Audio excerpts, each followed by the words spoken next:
नमस्कार दोस्तों, स्वागत है आप सभी का। दोस्तों, आज के इस वीडियो के अंतर्गत हम बात करने वाले हैं कि जो सांस के द्वारा हमने ऑक्सीजन अंदर ली थी, अंदर जाने के बाद में उस ऑक्सीजन का क्या होता है और इसके अलावा जो CO2 हम बाहर निकालते हैं वो CO2 फेफड़ों के पास कहां से आती है। तो जो गैस हमारे फेफड़ों में चली गई है उस गैस का किस प्रकार से आदान प्रदान होता है, कैसे वो हमारे फेफड़ों से रक्त में जाती हैं और रक्त में जाने के बाद में रक्त के द्वारा वो कोशिकाओं तक पहुंचती है और पहुंचने के बाद में कैसे उस रक्त और उस कोशिकाओं के बीच में गैसों का आदान प्रदान होता है। आज के इस वीडियो के अंतर्गत हम गैसों के इसी आदान प्रदान को देखने वाले हैं। और जब गैसों का आदान प्रदान होता है तो इसे हम क्या कहते हैं? गैसों का विनिमय। विनिमय का मतलब होता है लेन देन। अब ये लेन देन होता है, ये कौन कौन से स्तर पर होता है, ये सब कुछ आज के इस वीडियो के अंतर्गत हम देखने वाले हैं। लेकिन वीडियो में आगे बढ़ने से पहले यदि आप चैनल पर नए हैं, पहली बार चैनल पर आए हैं, तो चैनल को सब्सक्राइब जरूर करें और इसके अलावा हमारे वीडियो को लाइक और शेयर भी जरूर करें। तो बात करते हैं हम गैसों के विनिमय की। देखो, विनिमय का मतलब क्या हो गया? लेन देन। विनिमय का मतलब क्या हो गया है? लेन देन। अब ये जो गैसों का लेन देन होता है, ये गैसों का विनिमय होता है, ये कहां कहां पर होता है? देखो, अब तक हमने क्या बात की है कि एक तो है वायुमंडल। क्या है? वायुमंडल। वायुमंडल से हमने वायु है उसको लिया है और वायु में मुख्य रूप से हमने कौन सी गैस है? ऑक्सीजन। हालांकि वायु के अंतर्गत 78% नाइट्रोजन है, कार्बन डाइऑक्साइड भी है, अन्य गैसें भी हैं, लेकिन फिर भी हमारे अंदर जाने पर काम में आने वाली गैस कौन सी है? ऑक्सीजन। और ये जो ऑक्सीजन है हमारी कहां पे चली गई है? फेफड़ों के पास चली गई है।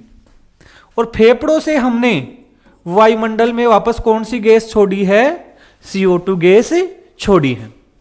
और ये जो प्रक्रिया है वायुमंडल से फेफड़ों के बीच में, इस प्रक्रिया को हम क्या कहते हैं? श्वासन कहते हैं। क्या कहते हैं? श्वासन। या इसे इंग्लिश में क्या कहा जाता है? ब्रीदिंग कहा जाता है। और इस प्रक्रिया को हम पिछले वीडियो के अंतर्गत कंप्लीट कर चुके हैं। आज हम देखेंगे कि अब जो ऑक्सीजन फेफड़ों के पास चली गई है उस ऑक्सीजन का क्या होगा, और दूसरी जो CO2 हमने फेफड़ों से निकाली है, फेफड़ों के पास वो CO2 कहां से आई है। तो आज जो फेफड़े हैं उन फेफड़ों की संरचना जब आपको बताई थी, जब हमने फेफड़ों की संरचना आपको बताई थी, उस दौरान बताया था कि फेफड़ों के अंदर एक गुब्बारे नुमा संरचना होती है जो उसका एकदम एंड पार्ट होता है, जहां पर गैसों का आदान प्रदान होता है। और उस संरचना का नाम होता है, वो होता है वायु कुपिका। क्या होता है भाई? वायु कुपिका, जिसे हम क्या कहते हैं? एल्वोलाई कहते हैं। क्या कहते हैं भाई? एल्वोलाई। और इस स्तर के ऊपर हमारी गैसों का क्या होता है? आदान प्रदान होता है। अब जब ये गैसों का आदान प्रदान होता है तो ये कैसे होता है? देखो, जो वायु कुपिका होती है उसको अगर हम जूम करके देखें तो इस प्रकार से एक वायु कुपिका होती है, वो पाई जाती है। और ये वायु कुपिका है या एल्वोलाई है, इसके चारों तरफ आपकी क्या पाई जाती हैं? रक्तवाहिनी पाई जाती हैं। और सबसे पतली जो रक्तवाहिनी होती है उसे हम क्या कहते हैं? केशिका। क्या कहते हैं भाई? केशिका। तो ये तो क्या है भाई? वायु कुपिका। क्या है? वायु कुपिका। और ये हमारी क्या है? केशिका। केशिका, या इसे क्या बोलते हैं? कैपिलरी। जो एकदम पतली रक्तवाहिनियां होती हैं उन्हें हम क्या कहते हैं? कैपिलरी। अब सबसे पहले यहां पर हमने देखा है कि वायुमंडल से कौन सी गैस आई है? ऑक्सीजन गैस आई है। कौन सी गैस आई है? ऑक्सीजन। अब देखो यहां पर ऑक्सीजन तो आ गई, अब ये ऑक्सीजन क्या इस एल्वोलाई के अंदर ही रहेगी? क्या यह कुपिका के अंदर भरी हुई रहेगी? अरे ऑक्सीजन का काम कहां पर है? कोशिका में। तो यहां से हमें कोशिका तक इस ऑक्सीजन को क्या करना पड़ेगा? पहुंचाना पड़ेगा। अब पहुंचाना पड़ेगा तो यहां से ये ऑक्सीजन किस में जाएगी? हमारे रक्त में। इसके अंदर क्या भरा हुआ है भाई? रक्त। किसके अंदर? हमारी कैपिलरी में क्या पाया जाएगा? रक्त पाया जाएगा। तो ये मान लो इस रक्त की क्या है? कोशिकाएं हैं। किसकी कोशिकाएं हो गई हैं? रक्त की कोशिकाएं हो गई हैं। अब सबसे पहले तो हम इनकी संरचना को समझते हैं, थोड़ा सा इनकी संरचना को समझ लेते हैं। देखो ये जो वायु कुपिका है, इसकी जो ये भित्ति है, ये कोशिकाओं की एक परत से बनी है। किससे बनी है? कोशिकाओं की एक परत से। केवल सिंगल परत पाई जाती है कोशिकाओं की, एकदम पतली परत पाई जाती है। किसकी भित्ति है? ये हमारी एल्वोलाई की भित्ति है जो सिंगल परत से बनी है। और इस सिंगल परत की जो कोशिकाएं हैं, इसे क्या कहते हैं? हमें इसे हम कहते हैं सल्की उपकला। इसे क्या कहते हैं? सल्की उपकला कहते हैं। और इस सल्की उपकला ने किसका निर्माण किया है? इसने निर्माण किया है हमारी किसका? जो वायु कुपिका है उसकी झिल्ली का, उसकी भित्ति का। अब देखो भाई दूसरा, देखो ये जो कैपिलरी है, इस कैपिलरी की भित्ति है वो भी एक कोशिकाओं की परत से बनी है, केवल सिंगल परत से बनी है। और ये जो परत है,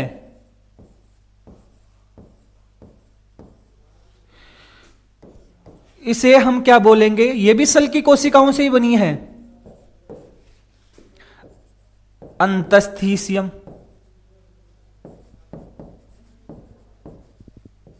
या इसे हम बोल देंगे अंतःकला। क्या बोलेंगे? अंतःकला। और ये किसकी बनी है? कैपिलरी की। इसके बाद में देखो भाई, इसके बाद में यदि हम देखें तो इन दोनों के बीच में जो आपकी एल्वोलाई और कैपिलरी है, इन दोनों के बीच में एक क्या पाई जाती है? झिल्ली पाई जाती है। क्या पाई जाती है? झिल्ली। और इस झिल्ली को हम क्या कहते हैं? आधारीय झिल्ली। क्या कहते हैं? आधारीय झिल्ली कहते हैं। तो सबसे पहले आपको क्या समझना है कि जो एल्वोलाई है, उस एल्वोलाई की जो परत बनी है, जो उसकी भित्ति बनी है, वो केवल एक सिंगल परत की बनी है, सिंगल कोशिकाओं की एक परत है। और उसे तो हम क्या बोल रहे हैं? सल्की उपकला। क्या बोल रहे हैं? सल्की उपकला। हमारी जो केशिका है, इसकी जो भित्ति है वो भी एक सिंगल परत की बनी है, और उसे क्या बोल रहे हैं हमें? सल्की अंतःकला या सल्की अंतस्थीसियम।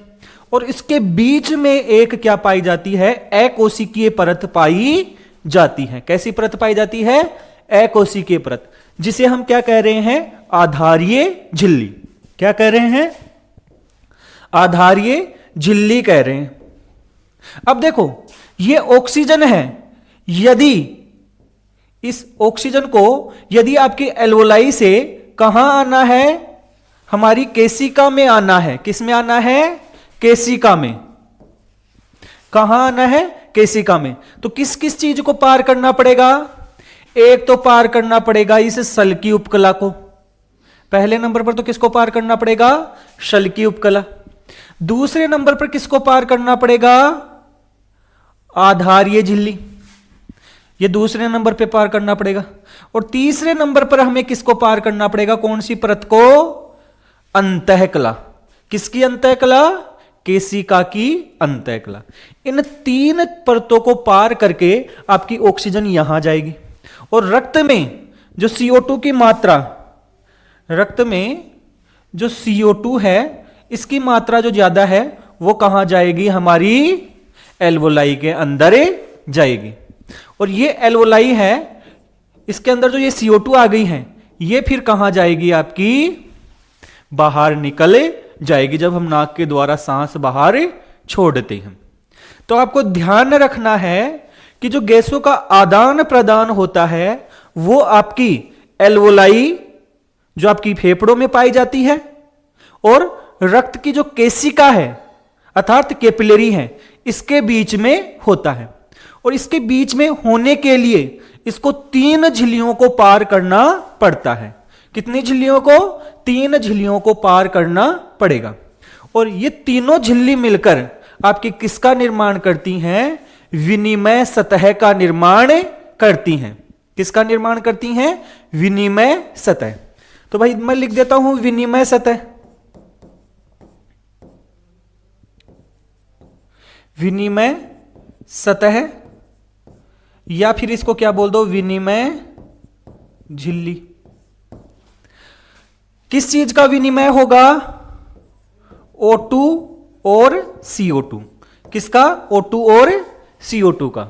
देखो विनिमय सतह है, इसमें क्या क्या है? 3 चीज हैं। सबसे पहले तो क्या है? आपकी कुपिका है, कुपिका की शल्की उपकला। सबसे पहले तो क्या है? कुपिका की शल्की उपकला। फिर दूसरी क्या है? आधारीय झिल्ली। क्या है? आधारीय झिल्ली। और तीसरे नंबर पर क्या है? नीचे की तरफ आपकी केशिका कैपिलरी आ गई, इस कैपिलरी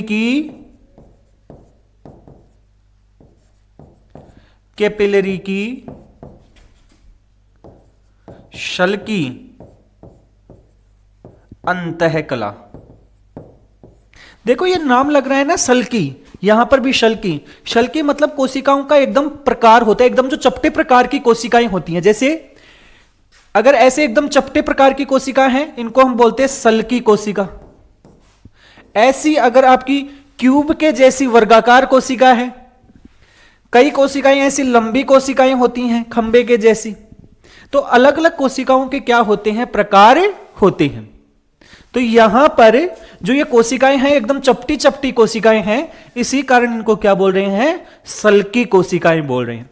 तो ये 3 जो परतें हैं वो मिलकर आपकी किसका निर्माण करती हैं? विनिमय सतह का निर्माण करती हैं। और यहीं पर सबसे पहले गैसों का क्या होगा? आदान प्रदान होगा। यहां पर गैसों का क्या होगा? आदान प्रदान। किस किस के बीच में? आपकी कुपिका और आपकी केशिका के बीच में। कुपिका और आपकी किसके बीच में? कैपिलरी के बीच में। अब क्या ये गैस अपने आप अंदर आ जाती है? इसको कौन लेकर आता है? यहां से इसको यहां कौन लेकर आता है? कैसे ये अंदर आती हैं? और कैसे ये CO2 होती है आपकी इस केशिका से कहां जाती है? एल्वोलाई में जाती है। ये सब कुछ अब हम देखने वाले हैं। तो चलो देखो, सबसे पहले तो हम क्या बात करते हैं कि ये हमारे पास क्या है? कुपिका। सबसे पहले तो ये तो है हमारे पास कुपिका। यहां पर हमारे पास क्या है? ऑक्सीजन आई है और CO2 यहां से गई है। इस CO2 को हम क्या करेंगे? बाहर छोड़ेंगे। ये तो आप समझते हो। अब इसके बाद में देखो भाई, यहां पर हमारा हृदय है, क्योंकि रक्त को पंप करने का कार्य कौन करता है? हृदय ही तो करता है। रक्त को पंप करने का कार्य कौन करता है? हृदय।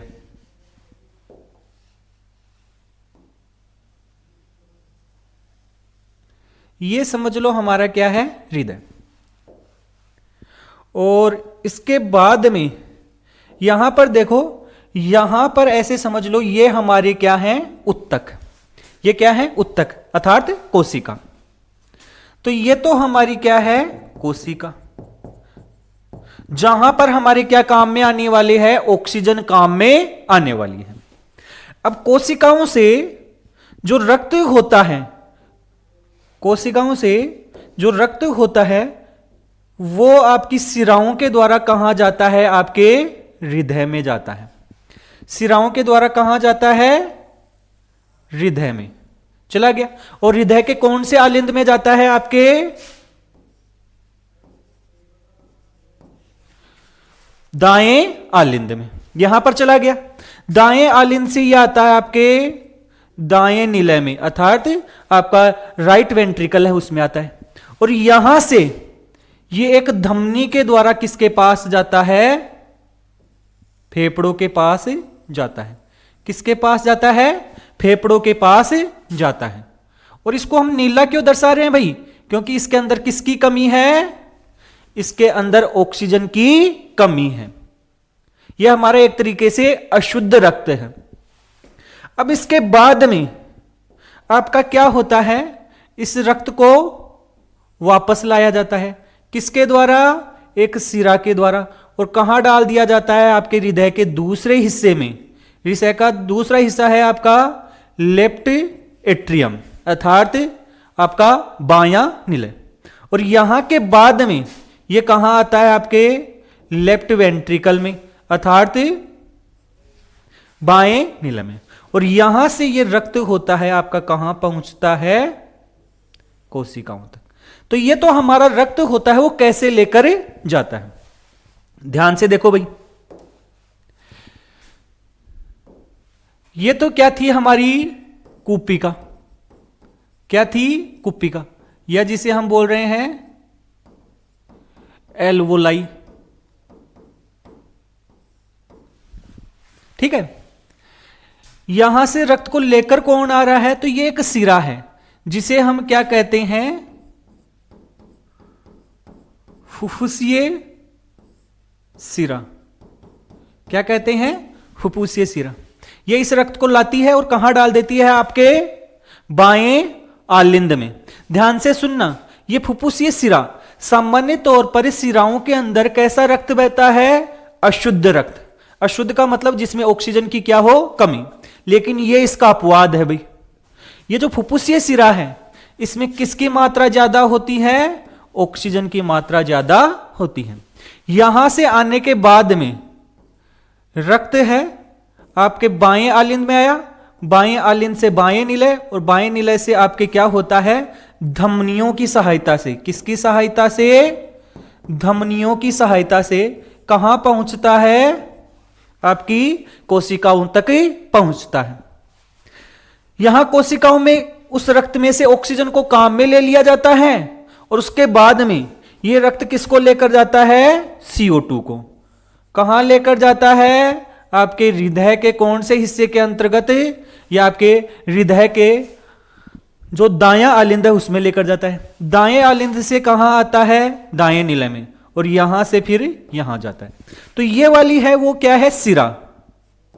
आपकी क्या है? सिराएं, जो कोशिकाओं से आपके अशुद्ध रक्त को लेकर कहां छोड़ देती हैं? आपके दाएं आलिंद में। और ये एक धमनी है जिसे हम क्या बोलते हैं? फुफ्फुसीय धमनी। तो याद रखना, सामान्य तौर पर धमनी होती है उसमें शुद्ध रक्त होता है, अर्थात ऑक्सीजन वाला रक्त। लेकिन फुफ्फुसीय धमनी उसका क्या है? अपवाद। क्योंकि इसमें कैसा रक्त होता है? कम ऑक्सीजन वाला। कहां से निकलती है? आपकी दाएं निलय से। और कहां जाती है? आपकी फुफ्फुस अर्थात फेफड़ों में जाती है। और ऐसा ही एक अपवाद इधर था जिसमें सिरा है लेकिन इसमें कैसा रक्त है? शुद्ध रक्त है, ऑक्सीजन वाला रक्त है। तो यह तो एकदम जनरल व्यवस्था है। यह अभी गैसों का आदान प्रदान नहीं समझा। हमें यह समझना इस कारण है क्योंकि हमारे जो गैसों का आदान प्रदान हो रहा है वो इसी स्तर पर हो रहा है। देखो, गैसों का आदान प्रदान एक तो इस स्तर पर हो रहा है। कौन से स्तर पर हो रहा है बताओ? एक तो गैसों का आदान प्रदान आपके एल्वोलाई और किसके बीच में होगा? आपकी केशिका अर्थात रक्त के बीच में होगा। तो गैसों का आदान प्रदान एक तो कौन से स्तर पर होगा? आपके होगा कूपिका और किसके बीच में? रक्त के बीच में। गैसों का आदान प्रदान एक तो कहां पर होगा, कुपिका और रक्त के बीच में। कुपिका और आपके रक्त जा रहा है जो कैपिलरी की सहायता से, उसकी संरचना को हमने जस्ट अभी पीछे समझा है। दूसरा गैसों का आदान प्रदान आपके कौन से स्तर पर होता है, आपके रक्त और किसके बीच में, कोशिका के बीच में। किसके बीच में, रक्त और कोशिका के बीच में। तो इस प्रकार से आपका गैसों का जो आदान प्रदान होता है, गैसों का जो लेन देन होता है, गैसों का जो लेन देन होता है वो दो स्तर पर संपादित होता है। गैसों का ये विनिमय कहां कहां होता है, एक तो हमारी जो कुपिका है और रक्त है उसके बीच में होता है, कहां पर, फेफड़ों में। ये कहां पर होता है भाई, याद रखना, फेफड़ों में, क्योंकि कुपिका आपकी कहां है, फेफड़ों में। और ये कहां पर हो रहा है, आपके उत्तक बोल दो या कोशिकाओं में बोल दो। कौन से स्तर पर हो रहा है, कोशिकाओं के स्तर पर हो रहा है। तो दो स्तर पर गैसों का क्या होता है, आदान प्रदान होता है। पहले तो ये दिमाग में बिठा लो, ठीक है कि नहीं है। अब हम देखेंगे कि यहां पर ये गैसों का आदान प्रदान क्यों होता है और यहां पर ये गैसों का आदान प्रदान क्यों होता है। देखो, गैसों का ये आदान प्रदान होता है, ये दाब में अंतर के कारण होता है। किसमें अंतर है, दाब में। किसका दाब, गैसों का दाब। किसका दाब हो गया भाई, गैसों का दाब। तो ये जो आदान प्रदान हो रहा है, ध्यान से सुनना, गैसों का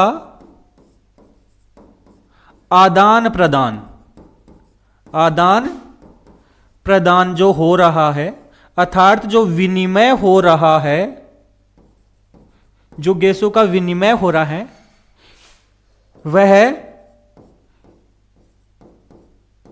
गैसों के दाब, या तो दाब बोल दो या इनकी सांद्रता बोल दो, में अंतर के कारण होता है।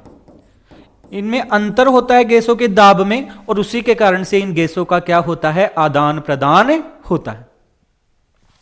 अब देखो, इन गैसों का दाब होता है वो कैसे होता है, ध्यान से सुनना। कोई भी जो गैस होती है ये किस में उपस्थित है भाई, वायु में। तो वायु के दाब को तो हमने बोल दिया वायु दाब। क्या बोल दिया, वायु दाब। अब इस वायु के अंदर तो बहुत सारी गैसें हैं। वायु के अंदर, जैसे वायु के अंदर तो नाइट्रोजन भी है, वायु के अंदर ऑक्सीजन भी है, वायु के अंदर आपकी CO2 भी है, और अन्य गैसें भी हैं, अन्य गैसें भी हैं। तो ये सारी गैसें मिलकर दाब लगा रही हैं, वो तो हो गया आपका वायु दाब।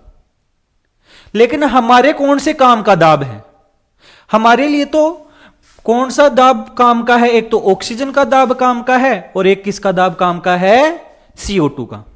तो किसी एक विशेष गैस का जो दाब होता है ना, किसी वायु में जो एक विशेष गैस का दाब होता है, उसे किससे दर्शाया जाता है, आंशिक दाब से, आंशिक दाब से।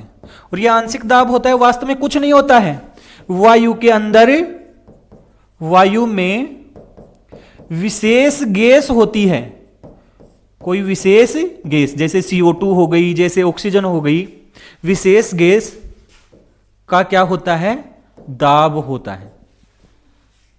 ध्यान रखना। तो यहां पर इस वायु में जो ऑक्सीजन का दाब होता है उसे तो हम क्या बोलते हैं, PO2, प्रेशर ऑफ ऑक्सीजन। क्या बोलते हैं भाई, प्रेशर ऑफ ऑक्सीजन, PO2।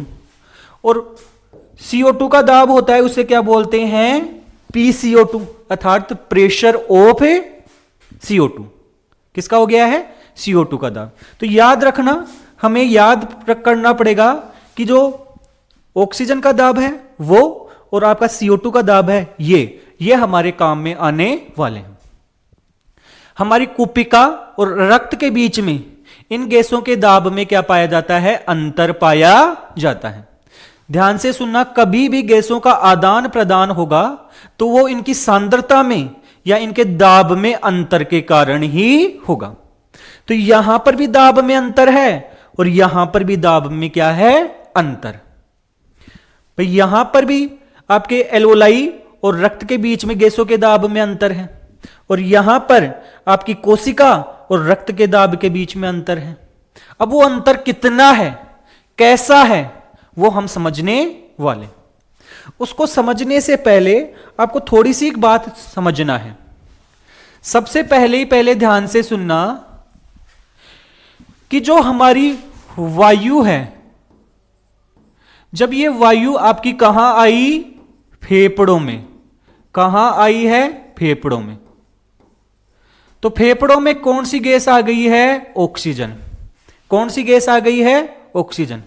और जब ये ऑक्सीजन गैस फेफड़ों के अंदर आई है तो इसका दाब फेफड़ों में कितना होता है, 104 mmHg। फेफड़ों के अंदर आपकी ऑक्सीजन का दाब कितना होता है, 104 mmHg, अर्थात कूपिका में ऑक्सीजन का दाब कितना है, 104 mmHg। और किसी भी गैस का जो दाब होता है, किसी भी गैस का जो न्यूनतम दाब होता है वो 40 mmHg होता है। कितना होता है, 40 mmHg। इससे कम किसी भी गैस का दाब नहीं होता है कहीं पर भी। अगर मानव शरीर की बात की जाए, मानव के शरीर में किसी भी गैस का जो न्यूनतम दाब है वो कितना है भाई, 40 mmHg। तो फेफड़ों में ऑक्सीजन का जो दाब है वो तो कितना है आपका, 104 mmHg, क्योंकि फेफड़ों में ऑक्सीजन ज्यादा है, हम ऑक्सीजन ही तो अंदर ले रहे हैं और CO2 को बाहर निकालते जा रहे हैं लगातार, तो CO2 का दाब क्या रहेगा, कम। तो फेफड़ों में CO2 का जो दाब होता है वो होता है 40 mmHg। आप बोलोगे कि ये 40 mmHg भी क्यों है, अरे हम तो पूरी को बाहर निकाल रहे हैं। लेकिन कितनी ही कोशिश आप कर लो, कभी भी कहीं से भी या मनुष्य के शरीर में से आप किसी भी गैस को पूर्ण रूप से बाहर नहीं निकाल पाओगे। तो न्यूनतम दाब कितना रह जाएगा आपका, 40 mmHg। कितना रह जाएगा, 40 mmHg। ये तो बात किसकी हो गई भाई, फेफड़ों की। किसकी बात हो गई, फेफड़ों की। अब फेफड़ों के बाद में अगर हम विऑक्सीजनित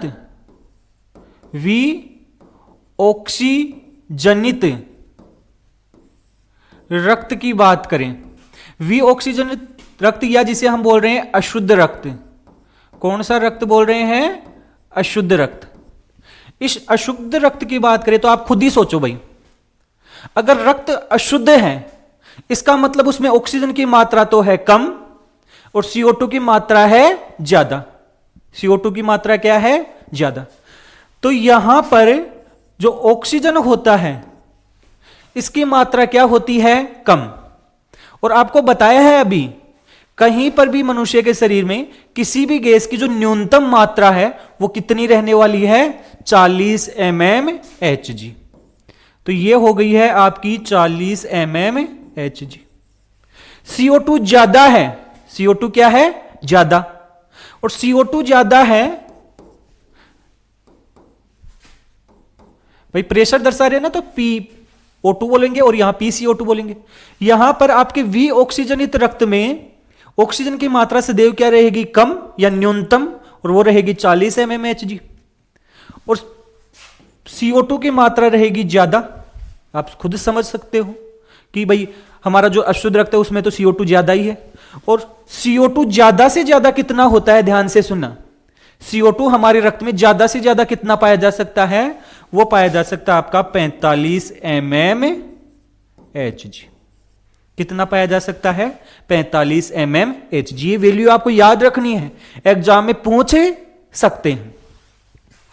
इसके बाद में तीसरी चीज क्या याद रखनी है भाई, हमारा जो शुद्ध रक्त हो जाएगा अर्थात ऑक्सीजनित रक्त। ऑक्सीजनित रक्त, इस ऑक्सीजनित रक्त अर्थात शुद्ध रक्त, इस शुद्ध रक्त के अंदर, अब आप खुद बताओ कौन सी गैस ज्यादा होगी? ऑक्सीजन होगी ज्यादा और CO2 होगी कम। CO2 क्या होगी? कम। कैसे भाई? देखो, ऑक्सीजन रहेगी ज्यादा और CO2 रहेगी क्या? कम।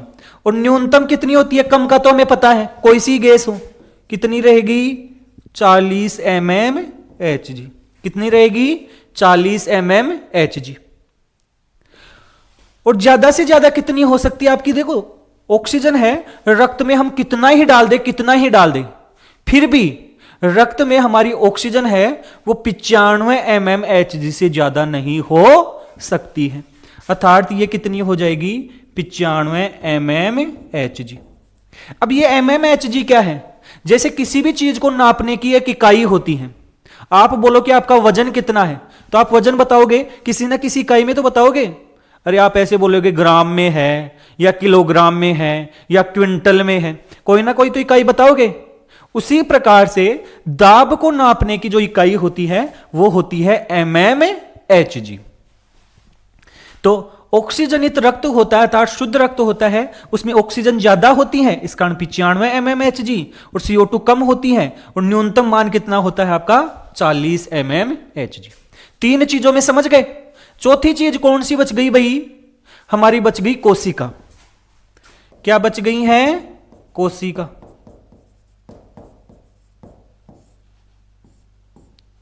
और कोशिका होती है, इस कोशिका में तो देखो ऑक्सीजन तो काम में ली जा रही है। आप खुद सोचो, ऑक्सीजन क्या ली जा रही है? काम में। उस ऑक्सीजन को काम में लेकर तो क्या बना रहे हैं? हमें ऊर्जा।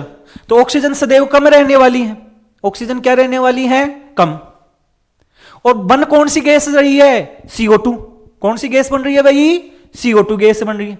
और जब CO2 गैस बन रही है तो CO2 रहने वाली है ज्यादा। अब आप खुद ही बताओ, हमारी जो ऑक्सीजन है वो क्या रहने वाली है? कम, कोशिका में। और न्यूनतम कितनी होती है? कम से कम कितनी होती है? आपको याद है कितना? 40। तो कोशिका में कितनी रहेगी? 40 mmHg। और CO2 बताओ भाई, CO2 कोशिका में ज्यादा रहेगी कि कम? क्योंकि CO2 वो कोशिका है लगातार किसका उत्पादन करती जा रही है? CO2 का। तो CO2 तो ज्यादा ही रहने वाली है। और ज्यादा से ज्यादा CO2 कितनी होती हैं? आप सबको याद है, अभी हमने लिखा था कितनी होती हैं? 45 mmHg।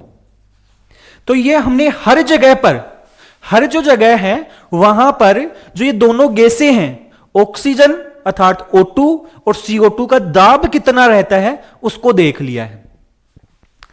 कि जो वायु से हमारे फेफड़ों में आती है, जो हमारे फेफड़ों में आती है, फेफड़ों की जो कुपिका है उस कुपिका में ऑक्सीजन का प्रेशर ज्यादा रहेगा, ऑक्सीजन हमेशा ज्यादा ही रहेगी, वो रहेगी 104 mmHg। और CO2 का प्रेशर कितना रहेगा आपका? 40 mmHg। न्यूनतम का चाहे से कोई सी गैस हो, न्यूनतम मान कितना रहने वाला है? 40 mmHg रहने वाला है। याद कर लो भाई, ये आपकी 4 जगह पर आपको प्रेशर जरूर पता होना चाहिए। अगर ये आपको आ गया, ये आपने याद कर लिया, तो इसके बाद में गैसों के आदान प्रदान में आपको ज्यादा कुछ याद करने की बिल्कुल भी जरूरत है नहीं। जहां पर जैसे अंतर होगा गैस उसी के अनुसार चली जाएगी। चलो देखो पिछले वाले टॉपिक में आओ हमारे, यहां पर देख लो, ये बाकी का सारा मिटा देता हूं मैं, आपको याद रखना है।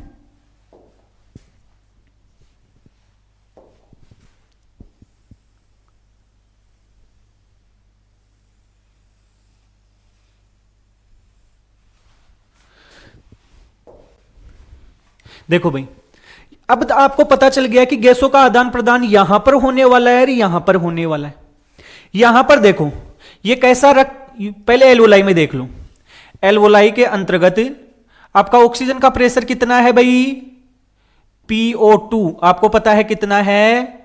104 mmHg।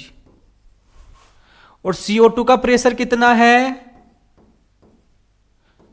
40 mmHg। यहां पर देखो भैया आप तो समझ ही गए ना, इनको मिटा देता हूं एक बार क्योंकि थोड़ा सा कंफ्यूज होगा नहीं तो हमारे, इनको मिटा देता हूं मैं। या आप समझ गए होंगे कि ये धमनी है, ये चीज है।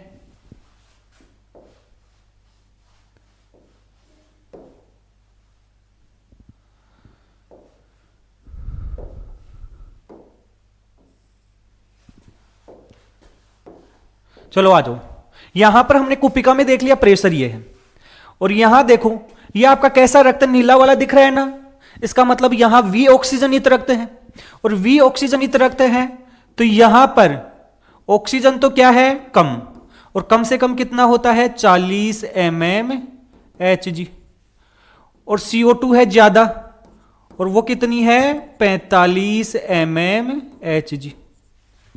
अब आप खुद अनुमान लगाओ, यहां CO2 है ज्यादा, तो CO2 ज्यादा है तो आप खुद ही बताओ यह गैस कहां चली जाएगी, कुपिका में। कौन सी गैस, CO2। कौन सी गैस, CO2। कैसे जाएगी भाई, देखो CO2 यहां पर है 45 और यहां पर कितनी है 40। कोई भी चीज होती है अपनी अधिक सांद्रता से किस ओर जाती है, कम सांद्रता की ओर जाती है। आप खुद ही अनुमान लगा लो, 45 से किस ओर जाएगी, 40 की ओर। दूसरी चीज का अनुमान लगाओ, यहां पर ऑक्सीजन कितनी है 104 mmHg, और यहां पर ऑक्सीजन कितनी है, यहां पर है 40 mmHg। अब आप बताओ कौन सी गैस अंदर आएगी, ऑक्सीजन। क्यों भाई, 104 से किस ओर आ जाएगी, 40 की ओर आ जाएगी। तो यहां से ये ऑक्सीजन यहां आ गई है। अब देखो दो चीज हो गई, यहां से जैसे ही CO2 निकली तो CO2 की मात्रा कम हुई, और यहां से जैसे ही ऑक्सीजन आई, यहां पर ऑक्सीजन आई तो ऑक्सीजन की मात्रा बढ़ गई, और जैसे ही ऑक्सीजन की मात्रा बढ़ी तो हमारा ये रक्त कैसा हो गया है, ऑक्सीजनित कृत रक्त हो गया है। कैसा रक्त हो गया, ऑक्सीजन कृत रक्त हो गया, अर्थात शुद्ध रक्त हो गया। और शुद्ध रक्त हुआ तब आपको पता है यहां पर ऑक्सीजन का प्रेशर कितना हो गया, अब बढ़कर रक्त में 95 mmHg। भाई यहां से ऑक्सीजन आएगी तो बढ़ेगा कि नहीं बढ़ेगा, तो 40 से कितना हो जाएगा 95, और CO2 यहां से बाहर निकली तो कम होगा कि नहीं होगा, और कम कितना हो जाएगा आपका, कम कितना हो जाएगा रे 40 mmHg। भाई इससे कम नहीं होने वाला। आप बोलो कि इस 40 को भी निकाल दो बाहर, हमें तो रखना ही नहीं है, हम तो पूरा ऑक्सीजन कृत रक्त ही रखेंगे, हमारा तो पूरा रक्त एकदम शुद्ध होना चाहिए। ऐसा संभव है नहीं। आप चाहे से कोई भी चीज रखते हो, आप खाना खाते हो तो आप क्या करते हो कि पूरी थाली को खा जाते हो, पूरी थाली में रोटी है, सब्जी है, सब कुछ खा जाते हो, लेकिन फिर भी उस थाली के चिपका हुआ कुछ तो रह ही जाता है, सब्जी की कुछ मात्रा रह जाती है। तो खाना खाने के बाद जैसे आप थोड़ा बहुत छोड़ देते हो, थोड़ा बहुत चिपका हुआ रह जाता है, वैसे ही यहां से CO2 निकली तो सही, लेकिन थोड़ी बहुत रह ही जाती है, और ये न्यूनतम रहने वाली है। तो यहां पर ये प्रेशर हो गया। अब यहां से ये रक्त है आपका कहां आया, हृदय, और हृदय से कहां आया, कोशिका में। कोशिका में आया तो आपके रक्त में देखो ऑक्सीजन कितनी है ज्यादा, और CO2 क्या है, कम है कि नहीं है। यहां बताओ आप कोशिका में बताओ ऑक्सीजन का प्रेशर और कोशिका में CO2 का प्रेशर कितना कितना है। कोशिका में हमेशा ऑक्सीजन काम में आती रहती है तो ये कम रहेगी, कितनी रहेगी 40 mmHg। कितनी रहेगी 40 mmHg। और ये CO2 है ये ज्यादा रहेगी, तो ज्यादा से ज्यादा कितनी रहेगी आपकी 45 mmHg। अब देखो हमारे रक्त में यहां आया तो आपका यहां पर भी वही चीज लिख देता हूं, वही तो है। PO2 कितनी है 95, और PCO2 कितनी है आपका 40। ठीक है कि अब आप खुद ही बताओ, यहां ऑक्सीजन ज्यादा है, यहां ऑक्सीजन है कम, है कि नहीं। तो इस कारण यहां से कौन सी गैस अंदर आ जाएगी, ऑक्सीजन गैस अंदर आ जाएगी कि नहीं आ जाएगी। फिर दूसरी बात, यहां पर आपकी CO2 है ज्यादा और यहां रक्त में आपकी CO2 क्या है, कम, और इस कारण से कोशिका से CO2 निकलकर किस में चली जाएगी, आपके रक्त में चली जाएगी। कौन सी गैस चली जाएगी, आपकी CO2। हो गया यहां पर भी गैसों का आदान प्रदान। अगर आपको कंसंट्रेशन याद है, आपको दाब याद है, तो आपको कोई समस्या नहीं रहने वाली है। भाई यहां से यहां क्यों आया, क्योंकि दाब का अंतर था। यहां ऑक्सीजन ज्यादा था और कोशिका में ऑक्सीजन कम था, इस कारण ऑक्सीजन है आपकी कहां आ गई, रक्त से कोशिका में। जबकि कोशिका में CO2 है, उसका प्रेशर ज्यादा है और रक्त में क्या है, कम, इस कारण यहां से कोशिका से निकलकर किस में चली गई, आपकी रक्त में चली गई। तो यहां पर भी गैसों का आदान प्रदान हो गया। अब ये जो रक्त है आपका इस CO2 को लेकर कहां चला जाएगा, आपके दाएं आलिंद से दाएं नीले और दाएं नीले से वापस यहां लेकर आ जाएगा। तो यहां से क्या डाल रहा है ये CO2, और CO2 वापिस आपकी कहां निकल रही है, फेफड़ों में। और फेफड़ों में इस CO2 का क्या करते रहे, इस फेफड़ों में इस CO2 को क्या कर देते हैं, बाहर निकाल देते हैं। तो रक्त है वो ऐसा काम कर रहा है कि गंदी गंदी सारी चीज रक्त में डाल दो, बुरी बुरी सारी चीज रक्त में डाल दो। रक्त इनको लेकर आएगा और फेफड़ों को पकड़ा देगा। किसको पकड़ा देगा, फेफड़ों को। और फेफड़ों को बोल देगा कि इसमें से क्या निकाल ले, CO2 निकाल ले, और CO2 निकालकर मेरे को बढ़िया चीज दे दे, काम में आने वाली चीजें दे दे। कौन सी, ऑक्सीजन। मैं उस ऑक्सीजन को ले जाकर किसको पकड़ा दूंगा, कोशिका को पकड़ा दूंगा। कोशिका फिर उस ऑक्सीजन को तो काम में ले लेगी और मेरे को वापस क्या दे देगी, CO2 दे देगी। और इस प्रकार से यह प्रक्रिया लगातार चलती रहती है और गैसों का आदान प्रदान होता रहता है। तो गैसों का यह आदान प्रदान, गैसों का यह विनिमय कितने स्तर पर हुआ, 2। कितने स्तर पे, 2। एक तो कौन सा स्तर है, कुपिका और रक्त के बीच में, और एक है आपका रक्त और कोशिका के बीच में। क्या इतनी सारी प्रक्रिया देखने के बाद में आपने एक चीज नोटिस की, और वो चीज कौन सी है, देखो यहां पर अगर हम CO2 के प्रेशर का अंतर देखें तो यहां कितना है, 40, और यहां कितना है, 45। हमने देख तो लिया भाई यहां ज्यादा है यहां कम है, लेकिन डिफरेंस कितने का है, केवल 5 का। कितने का है, 5 का। फिर भी आपकी CO2 कहां चली गई, यहां पर। ऑक्सीजन में अंतर देखो, यहां कितनी है, 104, और यहां कितनी है, यहां पर कितनी थी आपकी, 40। अर्थात 40 और 104 में कितना अंतर हो गया भाई, लगभग 64 का अंतर हो गया। कितने का अंतर, 64 का। तो 64 mmHg का अंतर होने के बाद में आई है। तो कहने का मतलब यह है कि ये CO2 है, इसकी घुलनशीलता रक्त में क्या होती है, बहुत ज्यादा होती है। ऑक्सीजन की तुलना में कितनी होती है, 20 से लेकर 25 गुना तक अधिक होती है। किसकी घुलनशीलता, CO2 की। CO2 की जो घुलनशीलता है किसमें, रक्त में।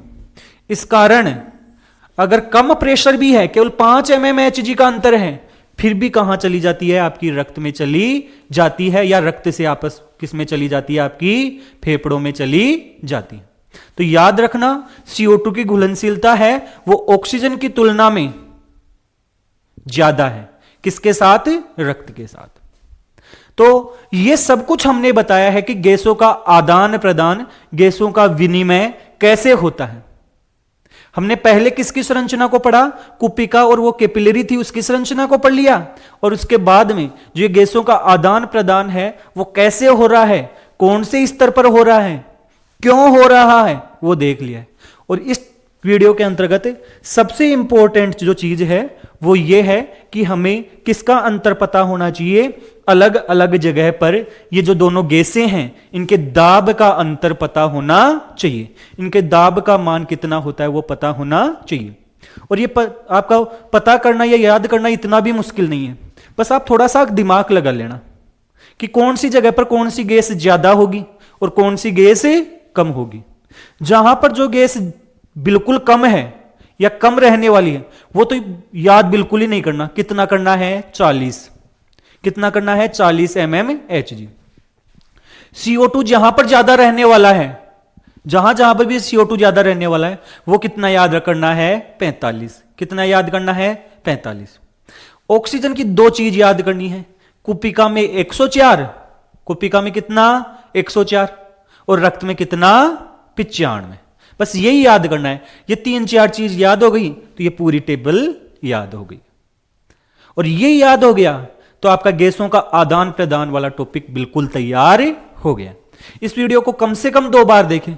जब आप उसको 2 बार देख लोगे तो बिल्कुल गारंटी है कि आप इसको भूल नहीं पाओगे, आपकी जरूर याद रहेगा और साथ साथ में एग्जाम में भी काम में आने वाला है। तो आप सभी को यह वीडियो कैसा लगा है? अगर अच्छा लगा है तो वीडियो को लाइक और शेयर जरूर करें और चैनल को सब्सक्राइब भी जरूर करें। धन्यवाद।